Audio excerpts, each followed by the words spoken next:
From Hereditary to Suspiria, which films disappointed in 2018. For UK audiences it has been a terrific year for cinema, with the inclusion of great 2018 releases and also belated theatrical releases for some of 2017's most celebrated pieces of work from the festival circuit. We have witnessed many surprise hits, such as Boots Riley's sci-fi satire Sorry to Bother You and Panos Cosmatos' delightfully deranged Mandy.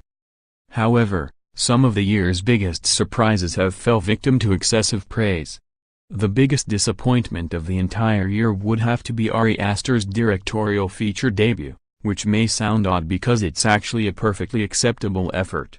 It is because the praise that Hereditary received from critics and festival audiences made it one of the most anticipated films of the year. It was being billed as this generation's The Exorcist, with some declaring it as one of the scariest and magisterial horror films ever made. When it finally reached UK audiences there was a sense that it was an imperative viewing experience, with glowing critical reviews across the board. When a film has been reinforced as a phenomenon over many months, even with word of mouth in its favor, it's hard to refrain from having certain expectations. Hereditary met none of them, but was in fact a satisfying drama which manipulated tired genre elements. That's the problem, the film was nothing special at all, but had been billed as such. If not for failing to meet expectations, it would have made a middling impression, but that would have been in its favor. Gabriel Byrne, Alex Wolff, Ari Aster, Toni Collette and Millie Shapiro attend A24 hosts a screening of Hereditary at Metrograph on June 5, 2018 in New York City. On the contrary, we have Luca Guadagnino's Suspiria, a spiritual successor rather than a remake to Dario Argento's classic 1977 masterpiece. Reviews foreshadowed that the film would divide audiences, and it certainly did. Again, it was acceptable, but with Guadagnino at the helm and the likes of Tilda Swinton and Dakota Johnson gracing the cast, it should have been so much more.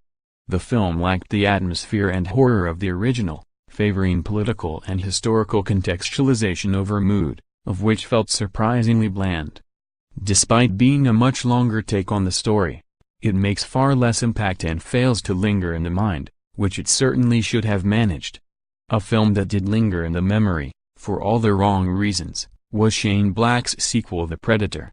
His previous film The Nice Guys was brilliantly entertaining, but his dip into the Alien Hunter franchise was everything but. The comedy was pitiful, the action sequences a bore, and perhaps its biggest failing is that the film's antagonist actually looked more impressive in 1987, it's quite embarrassing. It's been an interesting year for Netflix, who have been financing and distributing a range of interesting projects, aiding acclaimed directors and bringing their visions to screens, no matter how small they may be in the circumstances. Sadly, some of the studio's examples have been rather disappointing.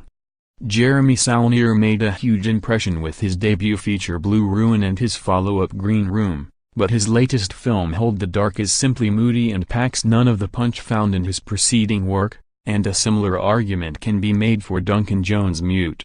Along with the likes of surprise sequel The Cloverfield Paradox, which made an unbelievably poor impression after the brilliant 10 Cloverfield Lane, it would be wise to conclude that Netflix, despite putting out Alfonso Cuarón's celebrated Roma, hasn't achieved straightforward success. Of course, it has been a great year for UK audiences, but some of the year's biggest promises have undoubtedly left us feeling cold. Not to worry though, as there have been many alternatives to save the cinematic year.